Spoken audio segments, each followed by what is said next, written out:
What's up everyone, DimitriV2 here, and this video will be about syndicates in Warframe. I'm going to be splitting this video up into two parts, the first part explaining what syndicates are and how they work, and the second part explaining how to optimize your syndicate gains. So, what are syndicates? Syndicates are factions within the Warframe universe that have different ideals and goals. From a gameplay perspective, they are joinable factions that you can earn points with, and then spend those points on useful things like augment mods or syndicate weapons, amongst other things.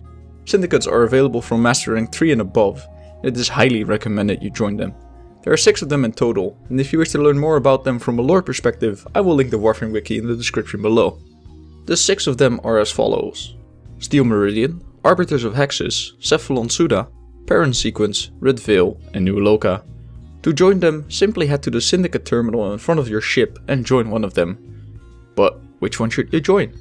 Honestly, in the long run, it doesn't really matter. Check each one of them out, see which one you like the most, which one has the most useful mods to you. At the end of the day, it's just personal preference.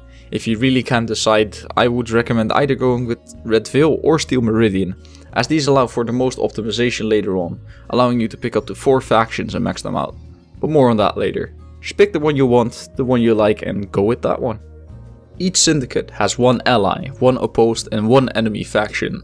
Their ally earns 50% of the points you earn for your primary faction, the opposed earns negative 50% of the points, and an enemy earns negative 100% of the points you earn. So let's say you pick Steel Meridian. You earned 1000 points for Steel Meridian, and by doing so you also earned 500 points for Red Veil. However, New Loka is now at minus 500 points, and Parent Sequence, as your enemy, is at a full negative 1000 points. This prevents you from maxing out every faction at the same time, so choose your syndicate with this in mind. So now that you've chosen your syndicate, it's time to earn points. At the start, there's only one way to earn points, and that's by wearing your syndicate sigil. You can equip the sigil by going to the arsenal and customizing the look of your Warframe. Put it either on the front or the back of your Warframe. Afterwards, just head into a mission and start killing stuff. Once you complete the mission, you should have earned some points for yourself. Keep in mind that the maximum points you can earn per day is capped to your mastery rank plus 1 times 1000. If you've earned enough points to rank up, your syndicate will require a sacrifice to rank up. These sacrifices depend on your rank and which syndicate you are ranking up, but usually are things like credits, Orokin reactors or catalysts, forma or built prime parts. Once you rank up, all your current points and sacrifice are consumed, so keep that in mind. If you earn enough negative points with a syndicate, you will automatically rank down, and if you enter the negative opinion levels, death squads will start coming after you and your teammates. These death squads join in on your missions just like the Stalker does, and consist of 8 or more Eximus units. And that type depends on the syndicate that is hunting you or your teammates. Even if the death squad that currently is hunting you belongs to your faction, there is no negative bonus to hunting them, so feel free to help out your teammates. Once you reach rank 1 within a syndicate, their special missions start popping up.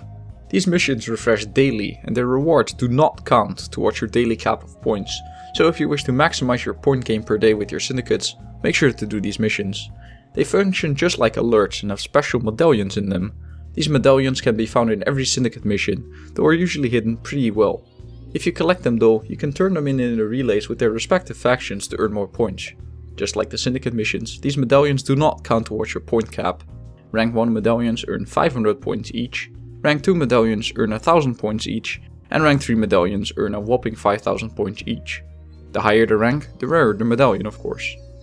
Every rank you go up, new things unlock which you can spend your points on, though I would recommend getting to rank 5 first with your syndicate before spending any points.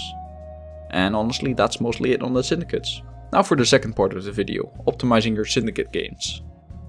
Before I dive into this, please note that there are many ways of doing this, but I prefer this method. It's reliable, relatively easy to understand, and shouldn't take too much effort, while still having 4 syndicates maxed out. Let's continue using our previous example of Steel Meridian. You've reached max rank for both Steel Meridian and subsequently Red Veil as well, and max negative rank with Loka and Parent. Hexes and Suda should still be at rank 0. So how do you get 4 syndicates maxed out from here? Well, let's take a look. I'll try to keep this as simple as I can. Steel Meridian gives you a boost with Red Veil, dislikes Loka and hates Parent. Red Veil boosts Steel Meridian as well, dislikes Cephalon Suda and hates Hexes. The thing we're going to do here is focus on Steel Meridian and Cephalon Suda. New Loka and Parent will be our 2 dumb syndicates. Right now, you have Meridian and Veil maxed out. Equipping Suda Sigil will boost hexes as well by 50% and lower Red Veil by 50% as well. The higher Suda and hexes get, the lower Red Veil gets. We counteract this by switching out our Suda Sigil with a Steel Meridian Sigil, and use that to boost our Red Veil back up with the 50% point gain from Steel Meridian. Once Red Veil is at acceptable levels again, we switch it back out with the Cephalon Suda Sigil and repeat the process. This way we don't lose any points with Red Veil, and can still level up Suda and hexes in the process. Once you've leveled everything out, or don't want to bother with leveling Syndicates for a while, use the Steel Meridian Sigil as a resting sigil, since that is the only thing that brings no negative penalties to any of your 4 Syndicates. So, quickly recapping. Level up Steel Meridian and Red Veil to max points by equipping the Steel Meridian Sigil. Equip the Cephalon Suda Sigil and level out both Suda and hexes until Red Veil drops to low points. Equip Steel Meridian Sigil again and level Red Veil back up to max points. Rinse and repeat until all 4 are maxed out. And equip the Steel Meridian Sigil to prevent point loss with any of your 4 factions. Of course, this can be done the opposite way as well, with having Red Veil as your primary faction instead of Steel Meridian, and leveling up New Loka instead of Cephalon Suda. The principle behind it remains the same. And honestly, that should be it. I understand that it might be a bit difficult to understand at first, but just try to follow the recap at the end of it and you should be good to go. And that is going to be it for this video, however. Thank you Dr. Random7 and DreadMallX for the support on GameWisp. Really appreciate it, guys. And thank you for watching, everyone. Hope the video was of use to you. Make sure to check out the description for any information I will inevitably forget. And see you guys in the next video. Peace.